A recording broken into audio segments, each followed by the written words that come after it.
कि हम किसान के साथ हैं, थे और रहेंगे।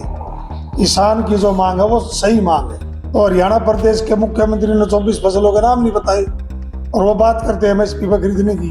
24 फसल होती है नहीं हरियाणा में, और प्रदेश का मुख्यमंत्री दोनों को मैं किसान का बेटा हूँ, लेकिन उसने भी 24 फसला नाम नहीं बताया। 24 छोड़ दो, 10 फसला नाम बता दो। कोई भी सरकार का मंत्री, मुख्यमंत्री, कोई भी विधायक बता दो 10 फसला का, भाई ये 10 फसल है और इस 10 फसला का हम एमएसपी पर खरीदा। आप सब ने पता, कई दिनों से, कई महीनों से किसान फिर दोबारा सिंगू बॉर्डर पर धरना पे बैठे हैं। और वहाँ अपने एक किसान दल्लेवाला जी हैं, जो सरदार जी, वो लगभग 20 दिन से भूख हड़ताल पर हैं और उनकी तबीयत बहुत ज़्यादा खराब है। और कल सरकार का डेलीगेशन भी गया, पंजाब सरकार, संयुक्त सेंटर की सरकार, लेकिन जो भी वहाँ गए उन्होंने कोई संतुष्ट जवाब नहीं दिया। और उन्होंने एक बात का जोर लगाया कि हम, जब भी आपकी तबीयत बहुत ज़्यादा खराब है और ज़्यादा तबीयत खराब होने के कारण हम अगर डॉक्टरी को सुविधा देना चाहे तो आपने लेनी पड़ेगी। लेकिन दल्लेवाला जी ने बोल दिया बिल्कुल नहीं लूँगा। 7.5 लाख किसानों ने जो जान गंवाई, कई बार आत्महत्याएं की गई किसानों की, वो आत्महत्या नहीं थी, वो किसान इसलिए मजबूर हो गए कि जो किसान की नीतियां सरकार विरोध ने जो नीतियां बनाई वो किसान विरोधी नीतियां हैं, उसके कारण किसानों ने आत्महत्या करने का काम किया, उसमें सरकार दोषी है। और फिर लगातार आपने देखा 13.5 महीने जब किसान आंदोलन चला तो देश की सरकार ने, प्रधानमंत्री जी नरेंद्र मोदी जी हो, कृषि मंत्री और पूरा मंत्रालय एक बात की थी कि आप जो तीनों काले कृषि कानून हैं हम आज वो वापिस लेते हैं। उन्होंने गलती भी मानी और उन्होंने ये भी कहा था कि हम कमेटी बनाएंगे, आज तक ना वो कमेटी बनी। उन्होंने ये भी कहा था कि जो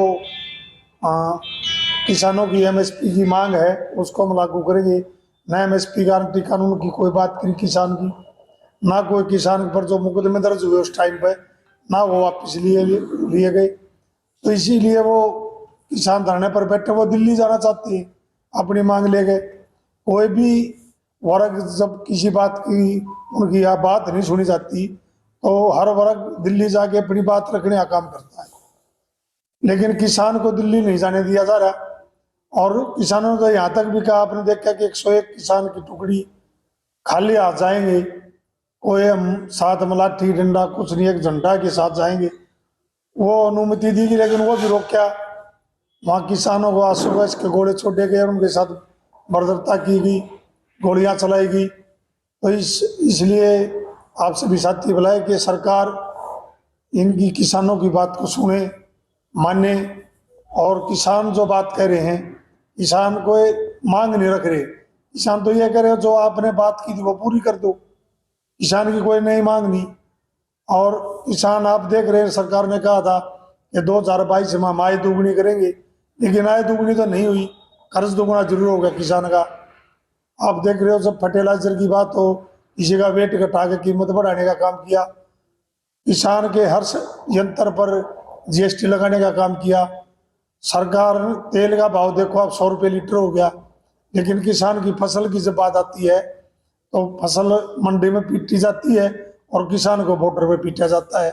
ऐसा नहीं करना चाहिए और किसानों की बात सुननी चाहिए। आज ट्रैक्टर मार्च भी कर रहे हैं, रेल रोको आंदोलन की भी कॉल की है किसानों ने, कांग्रेस का क्या रहेगा? देखिए, कांग्रेस का तो साफ एक संदेश है, साफ एक समर्थन है कि हम किसान के साथ हैं, थे और रहेंगे।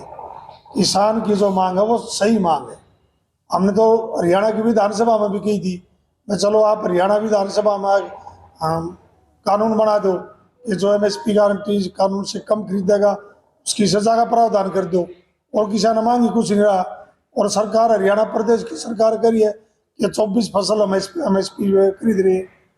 तो हमारे इस हरियाणा प्रदेश के छत्तीस बिरादरी के नेता आदरणीय चौधरी भूपेंद्र हुड्डा जी ने विधानसभा में कहा था कि आप 24 फसलों के नाम बता दो, तो हरियाणा प्रदेश के मुख्यमंत्री ने 24 फसलों के नाम नहीं बताए और वो बात करते हैं एमएसपी पर खरीदने की।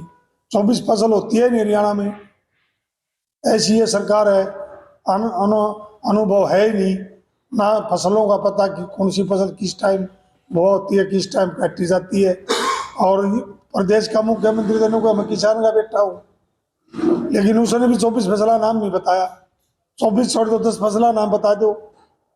कोई भी सरकार का मंत्री, मुख्यमंत्री, कोई भी विधायक बता दो 10 फसला का, भाई ये 10 फसल है और इस 10 फसला का हम MSP पर खरीदा। भाई ठीक है, आप MSP पर खरीद रहे हो, कानून बनाने में कौन सी दिक्कत है? आपने कानून बनाना चाहिए। कांग्रेस साथ है, सर्वसम्मति से हम पास करेंगे उस बात को। बीजेपी के एक सांसद का बयान आया कि पिछले बार जब किसान आंदोलन हुआ था 700 से ज्यादा लड़कियां गायब हो गई। देखिए, ये भी बात सही है। मैं तो आपके चैनल के माध्यम से कहना चाहूँगा कि इसकी जांच होनी चाहिए, CBI पे नहीं, जुडिशरी पे और कोई मजिस्ट्रेट लगा के इसकी जांच होनी चाहिए। एक बीजेपी का सांसद, एक नेता अगर ये बात खुद कबूल है कि 750 लड़कियाँ गुम होगी, वो मिली नहीं आज तक, तो जांच क्यों नहीं? भाई इससे बड़ी बात नहीं। अरे मैं तो सांसद को कहना चाहूँगा, आपकी सरकार है, आपने जांच करानी चाहिए, हम उस जांच में सहयोग करेंगे। और इस बात को मैं विधानसभा में भी उठाऊंगा कि बीजेपी का एक सांसद कह रहा है 750 लड़कियां गुम होगी, फिर सरकार किस नाम की, किस चीज़ की सरकार है? जब बेटी बचाओ बेटी पढ़ाओ की जो बात करते हैं, और वो इस हरियाणा प्रदेश में से शुरुआत की थी देश के प्रधानमंत्री नरेंद्र मोदी ने, तो प्रदेश की सरकार ने तो उसकी जांच करानी चाहिए। और ये मैं नहीं कह रहा, ये तो बीजेपी का सांसद कह रहा है। ये तो एक बहुत बड़ी बात है, बहुत सोचने की बात है। भाई 750 लड़कियां बेटी हैं, वो किसी की बहन है, किसी की माता थी, जो भी है उनकी जांच होनी चाहिए, जांच कराओ। और मैं पुरजोर तरीके से कहता हूँ आपके चैनल के माध्यम से कि वो जांच होनी चाहिए। 750 बेटियां जो गुम हुई, उनकी जांच होनी चाहिए। वो तो बार बार ये कह रहे हैं कि जो किसान नहीं थे, नशेड़ी थे और बहन का ये आता है। इन्हें तो किसानों को आतंकवादी भी बताया, किसानों को बलात्कारी बताया, किसानों को खालिस्तानी बताया, किसानों को आतंकवादी बताया। और आप ये कह रहे हो किसानों को तुमने ये भी कह दिया कि 750 लड़कियां गायब है। ऐसे इस प्रदेश की सरकार दुर्भाग्य है कि इनके सांसदों ने ये नहीं पता आप कह क्या रहे हो, और फिर किसान की बात करते हो। मैं इसीलिए कह रहा हूँ कि जांच कराओ। आपके पास सारी एजेंसियां हैं, आपके पास CBI भी है, आपके पास ED भी है। जब किसी को दबाव डालना हो, जब किसी नेता को अपनी पार्टी में रहना हो, जब ED की जांच हो जाती है तो ED की जांच करा दो, करानी चाहिए ED की जांच। 750 लड़कियों को पता लगाना चाहिए किसने कहाँ गुम की, या तो फिर इसका मतलब बीजेपी ने गुम करी है और जांच नहीं कराना चाह रहे, बीजेपी के नेता इसमें शामिल है। यही होगा कि ये अपनी जांच नहीं कराते कभी भी। अगर ये दूध के धोए हैं तो उनकी जांच होनी चाहिए। हमसे जुड़े रहने के लिए हमारे YouTube चैनल को सब्सक्राइब करें और नई वीडियो की नोटिफिकेशन के लिए बेल आइकॉन को दबाएं। अगर आप ये वीडियो Facebook पर देख रहे हैं तो लाइक जरूर करें और ज्यादा से ज्यादा शेयर करें। धन्यवाद।